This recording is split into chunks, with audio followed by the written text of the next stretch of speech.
Querido irmão, querida irmã, nesse domingo, 24 de setembro, celebramos o 25º domingo do tempo comum. Que possamos observar neste dia o mandamento do amor a Deus e ao próximo. No evangelho desse domingo, Jesus nos conta uma parábola.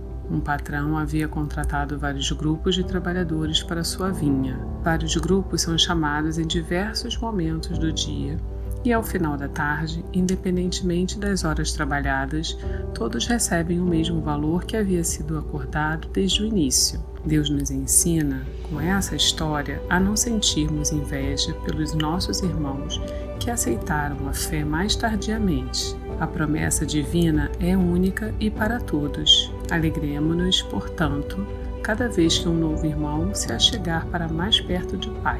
Se você deseja ser um trabalhador da vinha do Senhor, escute a seguir a homilia dominical realizada pelo nosso pároco, Padre Antônio José. Se quiser, compartilhe com alguém querido. Você pode estar enviando a promessa divina a um coração atribulado. Deus abençoe muito você e sua família, e um abraço dos seus irmãos da paróquia Nossa Senhora de Fátima, Rainha de todos os santos. O Senhor esteja convosco. Ele está no meio de nós. Proclamação do Evangelho de Jesus Cristo segundo Mateus. Glória a vós, Senhor. Naquele tempo, Jesus contou esta parábola a seus discípulos. O reino dos céus é como a história do patrão que saiu de madrugada para contratar trabalhadores para a sua vinha. Combinou com os trabalhadores uma moeda de prata por dia e os mandou para a vinha. Às 9 horas da manhã, o patrão saiu de novo, viu outros que estavam na praça desocupados e lhes disse: Ide também vós para a minha vinha, e eu vos pagarei o que for justo. E eles foram.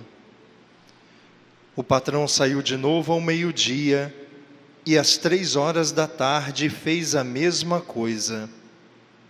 Saindo outra vez pelas 5 horas da tarde, encontrou outros que estavam na praça e lhes disse: Por que estáis aí o dia inteiro desocupados? Eles responderam: Porque ninguém nos contratou. O patrão lhes disse: Ide vós também para a minha vinha.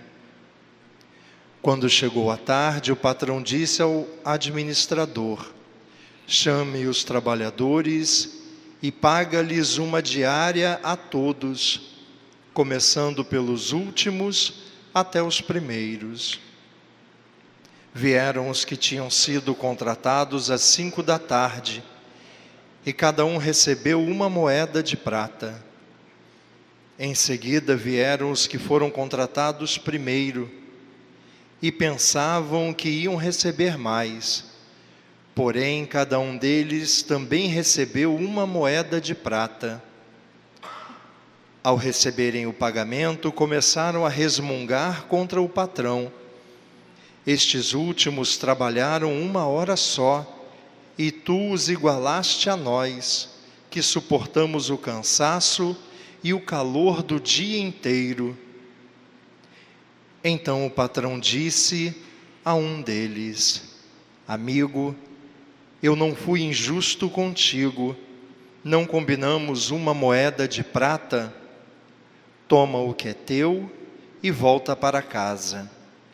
Eu quero dar a este o que foi contratado por último, o mesmo que dei a ti.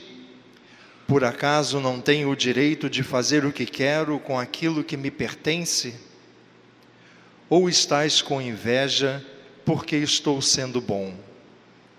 Assim, os últimos serão os primeiros, e os primeiros serão os últimos. Palavra da salvação. Glória a vós, Senhor. Irmãos queridos, a parábola que o Senhor Jesus conta para a gente hoje no Evangelho é uma história sobre a generosidade de Deus. Mas olha, finge que não tem mais ninguém na igreja, só nós. A gente ouve essa parábola e ela incomoda um pouquinho a gente.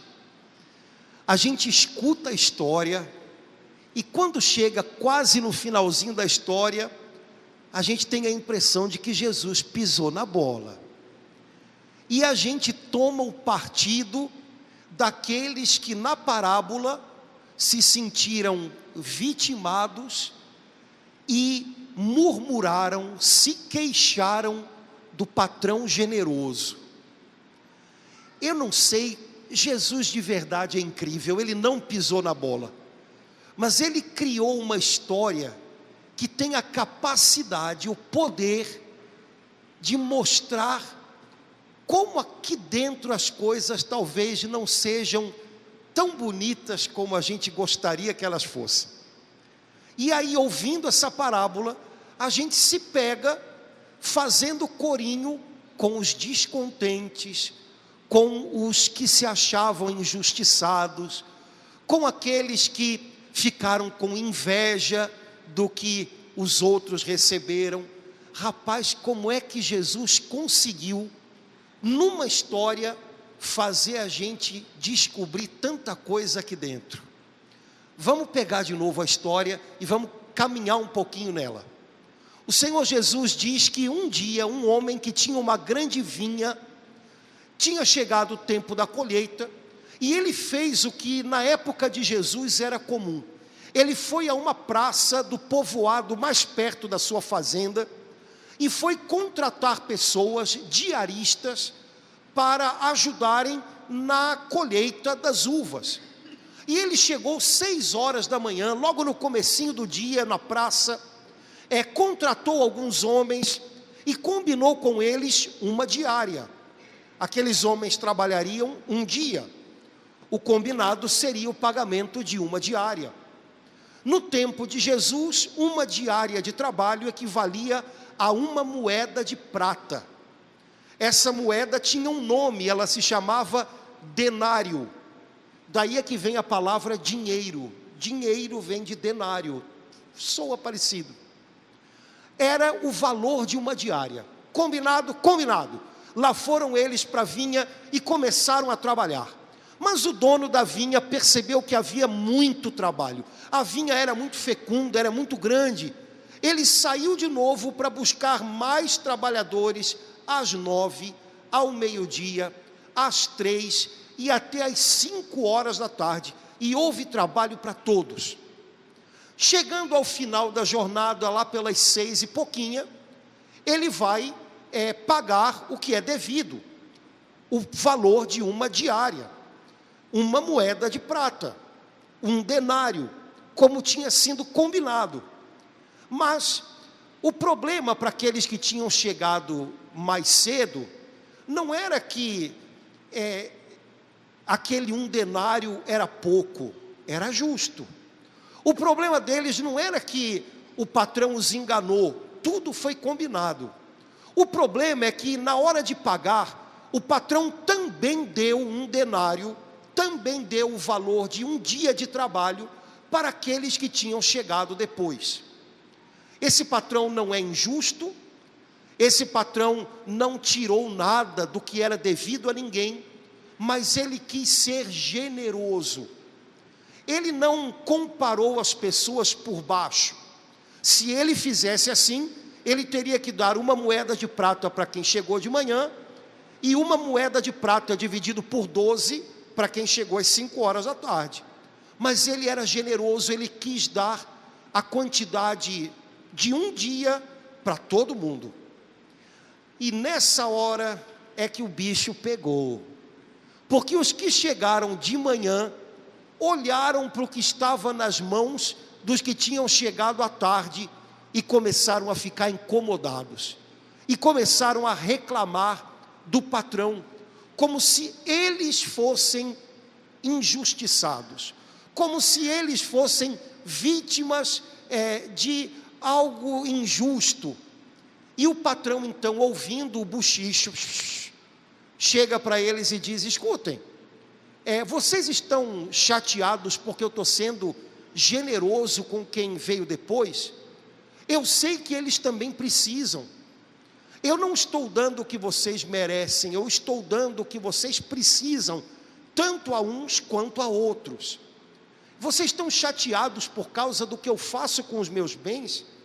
Vocês estão chateados com a minha generosidade? Ou será que vocês estão com inveja pelo que vocês estão vendo nas mãos dos outros?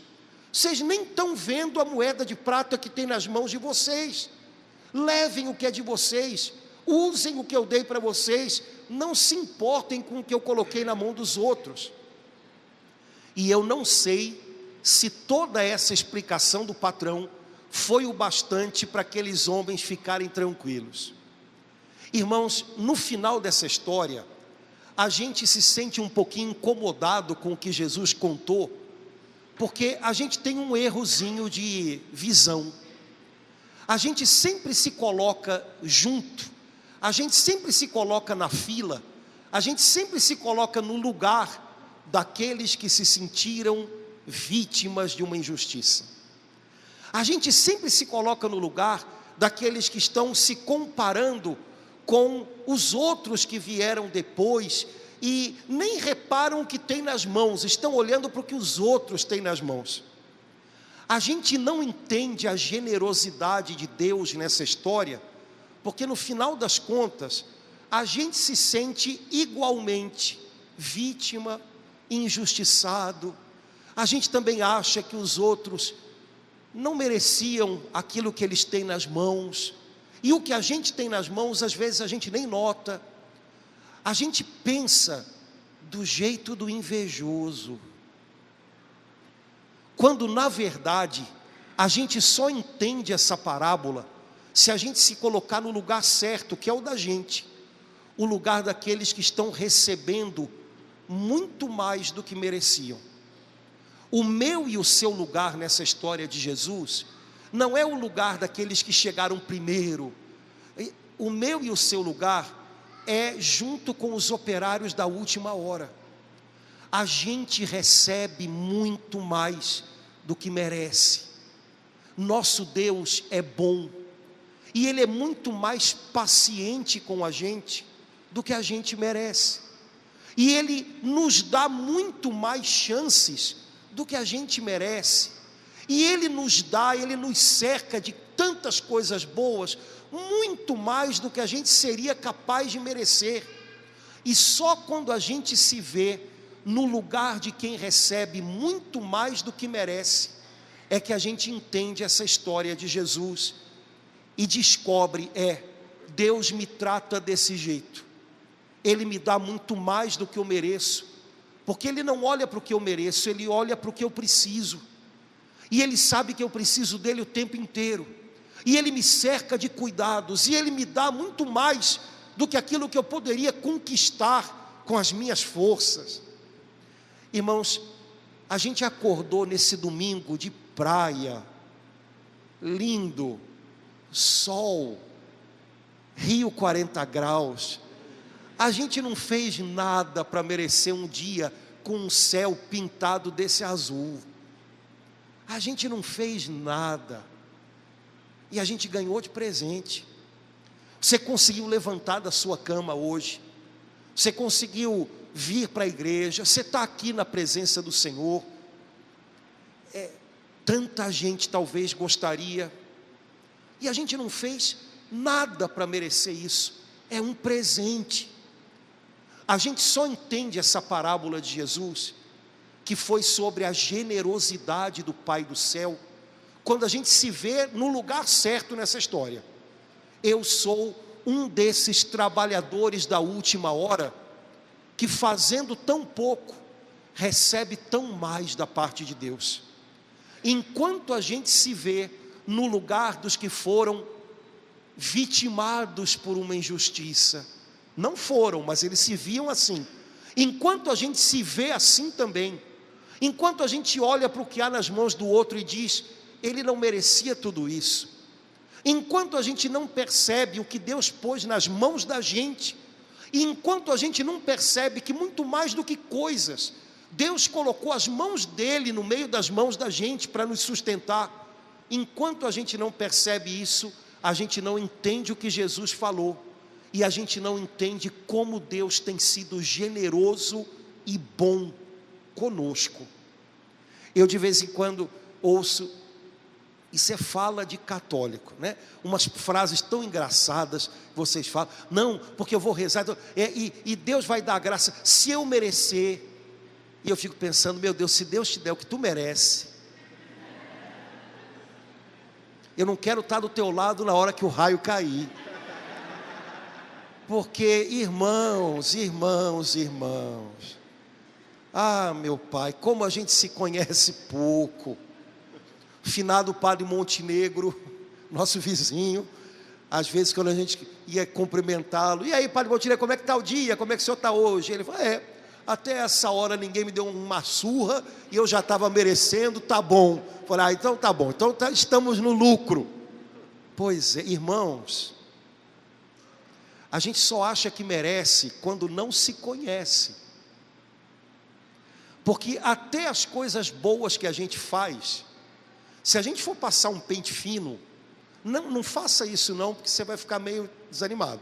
Mas se a gente for passar um pente fino, até as coisas que a gente faz, elas não têm uma pureza de intenção digna de Deus. Sabe, até o bem que a gente faz, ele é misturado com um monte de coisa. Vontade de ser bem visto. Às vezes a gente faz coisas boas, é para que as pessoas pensem que a gente é bom. Às vezes até o bem que a gente vai está misturado com a necessidade que a gente tem de que as pessoas pensem que elas precisam da gente. Daí aquela fala básica de mamãe, o dia que eu morrer vocês vão ver, eu faço tudo para vocês.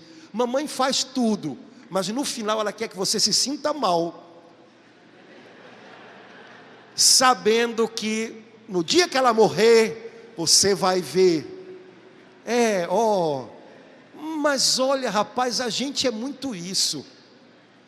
Deus nos trata não na medida do que a gente merece, Deus nos trata na medida da bondade dEle. E ai da gente se fosse o contrário. Deus é bom, Deus é generoso, Ele faz e dá, e é muito mais do que a gente poderia desejar ou imaginar. Agora, a perguntinha que a gente podia se fazer hoje é: como eu me comporto diante da generosidade de Deus? O evangelho de hoje, a parábola de hoje, mostra duas maneiras, e eu posso me alinhar com uma dessas duas turmas. A primeira maneira, a maneira ruim de lidar com a generosidade de Deus, é não reconhecê-la, é se sentir vítima da vida. Tudo comigo é mais complicado. Eu de vez em quando eu ouço isso. A gente vai ficando velho, vai sendo difícil aguentar umas coisas. Eu sento uma pessoa na minha frente, e aí ela diz para mim que está acompanhando um filho que está com câncer, com 18 anos. Ela vai embora, chega uma outra pessoa. A outra pessoa, sei lá, quis comprar um negócio e veio pela internet, ela pensou que era uma coisa, veio outra, e ela está se sentindo enganada, muito chateada. Padre, comigo tudo é mais complicado. Eu olho.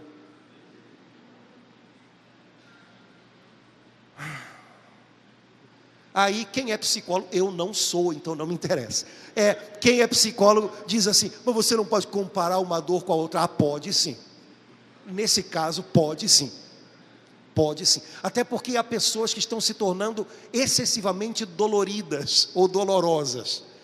Tudo dói de uma maneira tão intensa. Gente, até dor tem que ter diferença de intensidade, assim como alegria. Se você parece que vai explodir de alegria porque comprou uma blusa, se você ganhar na loto, você morre. Porque você não sabe dosar as suas alegrias, né? Se você acha que é a mesma alegria receber a comunhão e ver alguma coisa legal na internet, você perdeu a noção do que é importante. Dor é a mesma coisa. Se você tem a impressão que vai morrer, de vez em quando tem uns videozinhos na internet, a criança: eu vou morrer. Por quê? Porque a mãe não quis comprar. Se você acha que vai morrer porque não deu para comprar uma coisa, a hora que chega um diagnóstico médico complicado ou uma notícia, você morre de vez. Então até dor tem intensidade. Mas eu posso, se eu não reconheço a generosidade de Deus, a bondade de Deus, eu posso fazer coro com os empregados da primeira hora que se sentiram vitimados. Tinham uma moeda de prata nas mãos, tinham o dinheiro de um dia de trabalho nas mãos, mas se sentiram, não, a gente não merecia isso, eles não mereciam isso, eles tinham que ter recebido 1/12 do que a gente recebeu. E assim a gente pode lidar com a generosidade de Deus, sem notá-la, sem reconhecê-la, alimentando na gente essa postura de vítima diante da vida. E é uma postura péssima, porque se você se vê assim, você vai agir assim. Eu sou uma pessoa tão fragilizada diante da vida, tudo dá errado comigo, ó dia, ó vida, ó azar, né? Como é que eu vou viver? Eu vou viver desse jeito. Eu vou viver desse jeito. E aí eu fico com inveja dos outros. Inveja é um assunto para o qual a maioria das pessoas não está preparada, mas a gente vai falar hoje. Muita gente pensa que inveja é um pecado que os outros têm que confessar. Quando, se você ler a Bíblia, você vai ver que é uma das raízes de muitos dos outros nossos pecados. Ele está lá. E quanto mais a gente se conhece, mais a gente é capaz de dar nome para esse pecado e menos a gente fica prisioneiro dele. Irmãos, tem pecados que são muito na cara e que te espantam assim, e que você foge deles porque estão muito na cara, sabe? Às vezes é uma coisa imoral, peraí, não pode, imagina, Deus me livre. Não, mas tem pecados que são pecados muito mais sutis e muito mais ardilosos, e que podem minar nossa alma de uma maneira muito constante.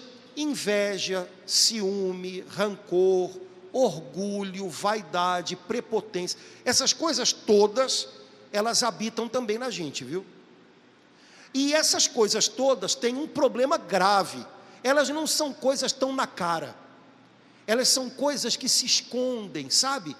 Você às vezes não reconhece que está sendo movido por elas, e ao mesmo tempo, basta que você descubra o nome de uma dessas coisas, basta que você perceba, eu estou agindo, é por inveja, eu estou agindo, é por orgulho, que pronto, na hora, metade do poder dessas coisas quebra, só de você descobrir o nome delas. Porque quando você dá nome para essas coisas e reconhece que elas estão aqui, pronto, elas já não te dominam mais, elas já não se escondem mais. Inveja é uma dessas coisas.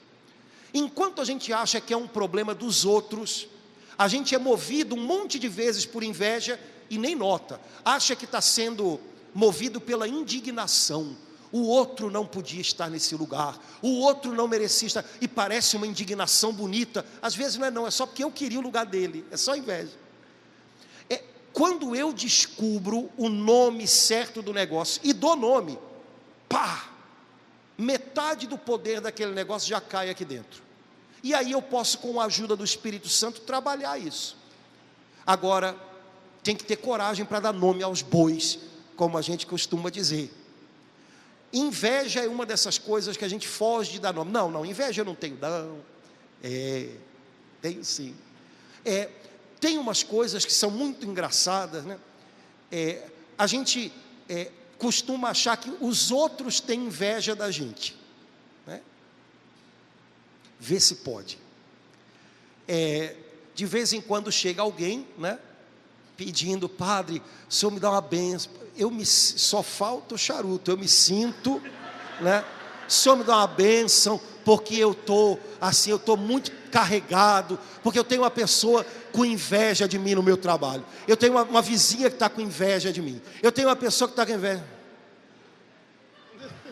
Aí, você já deve ter visto isso na internet, né? Eu fico me perguntando por dentro, por que será que esta pessoa imagina que alguém possa ter inveja dela?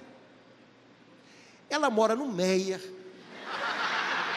ela tem um Uno 99,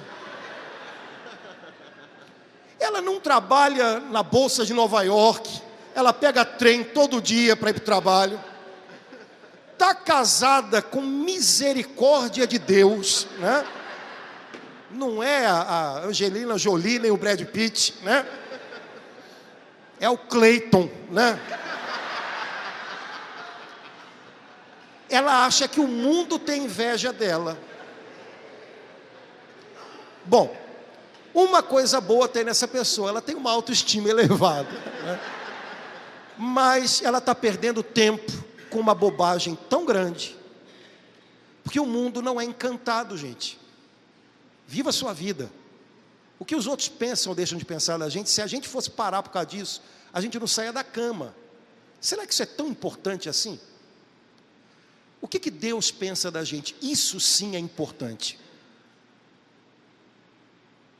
Se a gente se preocupasse tanto com isso, quanto que a gente se preocupa com a inveja dos outros, ou com o que os outros pensam de nós, a gente estaria num caminho muito mais certo. Mas é engraçado, os outros sempre têm inveja, eu não. Você não se conhece, esse é o único problema. Depois, há pessoas, até na nossa igreja, que ficam insuflando vocês com esse papo. Olha, cuidado com o olho da inveja, olha, cuidado com a inveja, porque a inveja do outro faz mal, seca a planta, mata gato, não sei o que. Gente, a inveja que mais faz mal na minha vida é a inveja que eu sinto dos outros, porque esta inveja é pecado enraizado em mim. O que pode matar a minha alma é o pecado no qual eu me embrenho. Isso deve ser motivo de preocupação para mim. O resto, gente, sinceramente, parem de ouvir essas coisas, vão ler a Bíblia, porque isso tudo é palavra humana, tudo palavra humana.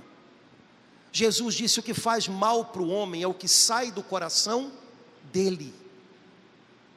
Jesus disse que a gente pode até beber veneno, mas se a gente anda com ele, não vai nos fazer mal. Ou seja, os outros podem até jogar veneno, mas se você anda com Deus, não vai te envenenar, não vai te paralisar, não vai te matar. Agora, o que faz mal ao homem é o que sai de dentro dele. Portanto, a inveja que pode me matar é a minha. Se eu, ao invés de reconhecer a generosidade de Deus e olhar para o que Ele colocou nas minhas mãos, e se ao invés de cuidar disso, eu só me comparo com quem está ao redor, o outro tem mais, por que Deus deu aquilo para ele? Eu vou jogar fora tantas oportunidades, tantos talentos que Deus me deu. Sabe, parece que isso cega a gente. É uma péssima maneira de lidar com a generosidade de Deus. A generosidade de Deus é real, mas a minha resposta para ela pode ser muito ruim. Eu posso não crer que Deus é generoso, e aí eu invejo os outros, eu acho que Ele não me deu nada, mesmo que eu tenha uma moeda de prata nas mãos, eu não tenho nada. Eu posso me sentir vitimado diante da vida, comigo tudo é pior do que com os outros, e isso simplesmente me faz apático diante da vida. Eu me vejo dessa maneira, eu ajo dessa maneira, eu nem tento, porque vai dar errado mesmo. Comigo tudo dá errado, comigo tudo é pior. Ou então eu tenho uma outra maneira de lidar com a generosidade de Deus. Eu descubro que ela é real e eu, grato, aproveito a generosidade de Deus comigo. Uma pessoa agradecida, quando recebe um presente, ela usa. O pessoal no Brasil, quando dá um presente, tem mania de querer que se abra na frente, não é assim? E aí eu acho isso engraçado. Dá um parabéns, obrigado. Em princípio, você obrigado. Não, a pessoa quer que você abra, quer que mostre cara de feliz, né? Que o pior de tudo é isso, é quando você abre e ainda tem que criar, opa, que bom, né? E mostre, né? E a pessoa quer que você use. Bom, eu acho que com o Pai do Céu é um pouco assim. Ele nos dá tanto.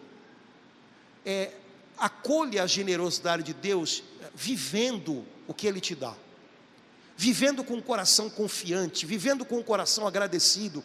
Mas o dia hoje está ruim, mas o que dá para viver, como diz aquela maneira carioca, é o que temos para hoje. Eu vou viver da melhor maneira possível, porque isso é a gente que decide. viver da pior maneira possível ou da melhor maneira possível as coisas que nos acontecem. Irmãos, vocês não sabem quem senta do lado de vocês na igreja. Eu olho assim, conheço um pouquinho melhor, tem gente do seu lado que está passando por aperto, por histórias, você não faz ideia. E tem gente aí do seu lado que decidiu viver isso da melhor maneira possível, de cabeça erguida, confiando em Deus, agradecendo pelo que Deus vai fazendo no caminho, porque isso é uma escolha da gente.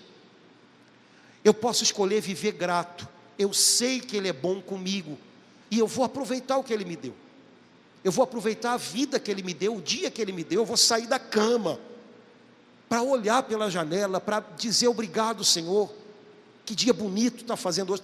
Não, que dia bonito está fazendo hoje, mas está um calor horroroso. Quem mandou não morar na Suíça, né? Pois é, mas olha, gratidão, irmãos. Deus é bom com a gente todo o tempo, também nas horas em que a vida é ingrata. Deus é bom. E se a gente olha para o que Ele pôs nas mãos da gente, e às vezes o que Ele põe nas mãos da gente não são coisas, às vezes o que Ele põe nas mãos da gente são as mãos dEle, segurando a gente descobre que tem muito motivo para agradecer, muito. Quando a gente aprende a reconhecer a generosidade de Deus, a gente aprende com Ele a ser generoso com os outros também. Quando a gente descobre como Ele é paciente com a gente, a paciência da gente estica um pouquinho também, viu? O salmo que a gente rezou hoje dizia assim: o Senhor é amor, é paciência e compaixão. E Ele tem sido assim com cada um de nós. Quando a gente entende isso, de repente a gente consegue ser um pouco mais paciente com quem não anda no ritmo da gente. E a gente dá mais uma chance, porque afinal Deus tem dado tantas para a gente, né? Aprender a ser generoso também é uma boa maneira de corresponder à generosidade de Deus. De maneira natural nós não somos generosos, nós somos mesquinhos, viu? Pela gente mesmo a gente é mesquinho. As pessoas pedem, dá para você me fazer, não sei, a gente fala de brincadeira, mas Freud explica, a gente fala assim: o que eu ganho com isso? Ou então a gente procura sempre a lei do menor esforço, né? O que eu posso fazer que me canse menos, que me custe menos? Por nós mesmos, nós somos mesquinhos. Alguém pede algum favor para a gente e a gente diz isso um para o outro: ficou me devendo, hein? Ou então, estou te devendo essa. Com Deus a gente aprende a ser generoso. A gente para de fazer tanta conta para ver quanto é que a gente está ganhando, e a gente descobre que às vezes a gente perder, mas para melhorar alguém, para ajudar alguém a dar um passo para frente, vale muito, vale muito. De repente a gente descobre com Deus que a gente não tem que ser tão calculista assim, porque no reino de Deus a matemática às vezes sai diferente, viu? E pode ser até que eu tenha terminado o dia com menos dinheiro do que comecei, mas se eu ajudei alguém a dar uma virada na sua vida, vale. E eu posso ter me cansado mais porque eu fui ajudar uma pessoa. A gente gosta tanto de cantar umas musiquinhas, né? Aquela musiquinha Barca diz: meu cansaço que a outros descanse. Mas se eu chego no fim do dia um pouco mais cansado, mas o meu cansaço trouxe um pouco de paz, de alegria para alguém, valeu. Só que essa generosidade nós sozinhos não temos. Isso é fruto de nós caminharmos com um Deus tão generoso. O cansaço dele trouxe paz para a alma da gente. Agora é a nossa vez. Quando a gente se dá, quando a gente se gasta, quando a gente se cansa um pouco mais, porque acredita que vai ajudar alguém a dar um passo além, um passo adiante, a gente pode olhar para a cruz do nosso Salvador e pensar: Senhor, obrigado, porque o Senhor está me ensinando a ser um pouco mais generoso, e isso é lindo e vale muito a pena. Irmãos queridos, nosso Deus é bom, e Ele tem feito muito mais do que o que a gente merece. O fato da gente estar aqui hoje é um presente de Deus. A gente pode corresponder à generosidade dele de uma dessas duas maneiras: duvidando dela, se sentindo vítima da vida, comigo tudo é mais complicado, quem sabe invejando quem está ao nosso lado e nem sequer dando valor para o que a gente tem nas mãos hoje. Ou então a gente pode corresponder à generosidade de Deus com gratidão. Senhor, o que o Senhor me deu, eu vou curtir, eu vou fazer render. Esse dia de hoje, eu não vou deixar ele passar em branco. Quem sabe essa gratidão vai ensinar a gente a ser generoso do jeito dele. E a gente vai descobrir que o coração da gente, quanto mais ele se alarga, quanto mais ele se dilata, mais ele está saudável. Quanto mais o nosso coração se fecha na gente mesmo, só nas minhas coisas, só nas minhas dores, a gente acaba se perdendo nas dores da gente. Quando o nosso coração se alarga, como o coração de Jesus, de repente, a gente descobre que ser parecido com Ele, no fundo, é a nossa grande cura. Não se importe tanto com o que as pessoas pensam ou sentem, ou com o olho que elas têm em cima de você, se é gordo, se é grande, se é puxado, O que importa para um cristão é o que Deus está vendo nele, o que Deus pensa da gente. Que o Senhor possa ver em nós um pouco mais da generosidade que a gente recebe dele, que a gente aprende com ele. E se ele vir em nós um coração com desejo de ser generoso, rompendo até alguns limites que a gente antes tinha se imposto, eu tenho certeza que a alegria do coração de Deus vai se transformar em bênção, em alegria para a gente também. Essa semana, celebre na sua vida a generosidade do Pai. Vigie para que os lamentos, as reclamações, o vitimismo não roubem de você a gratidão pela bondade dele. Celebre a generosidade de Deus, e vendo como ele é bom a cada dia, a gente aos pouquinhos vai se inspirando nele e vai derramando bondade ao redor da gente também.